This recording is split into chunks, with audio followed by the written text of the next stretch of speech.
எல்லாருக்கும் வணக்கம். என் பேர் டயனா. கொல்லுமேட்லேருந்து வரேன்.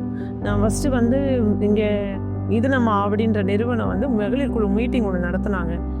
அதில் வந்து நான் கலந்துக்கிட்டேன். ஒரு டெய்லரிங் யூனிட் வந்து இங்கே நடத்துகிறாங்க, படிச்சுட்டு சும்மாவே இருக்கோமே, என்ன பண்ணலாம், அடுத்தது வந்து ஏதாவது டெய்லரிங் ஏதாவது கற்றுக்கலாம் அப்படின்ற இன்ட்ரெஸ்டே இல்லாமல் வந்து 2 மாத கோர்ஸில் வந்து ஜாயின் பண்ணேன். இன்ட்ரெஸ்ட்டாக நிறைய விஷயங்களை கற்றுக்கிட்டேன். இதில் பெட்டிக்கோட் தைக்கிறது, சுடிதார் தைக்கிறது, எப்படி ப்ளவுஸ் தைக்கலாம் அப்படின்றத பற்றி நிறைய தெரிஞ்சுக்கிட்டேன். நான் எனக்கு மட்டும் தைக்கிறது மட்டும் இல்லாமல் என் குழந்தைங்களுக்கும் நான் தைச்சு தரேன், பக்கம் பக்கத்தில் இருக்கிறவங்களுக்கும் நான் தைச்சு தரேன். இந்த யூனிட் பற்றி தெரியாதவங்களுக்கும் வந்து நான் நிறைய சொல்லி அவங்களே ஜாயின் பண்ண வச்சுருக்கேன் இந்த கிளாஸில். இந்த வாய்ப்பு கொடுத்த இது நம்ம ஆவடி நிறுவனத்துக்கும் என்ரி சாருக்கும் சொல்லிக் கொடுக்குற எங்கள் விக்டோரியா மேம்க்கும் ரொம்ப பெரிய தேங்க்ஸ் சொல்லிக்கிறேன். தேங்க்யூ.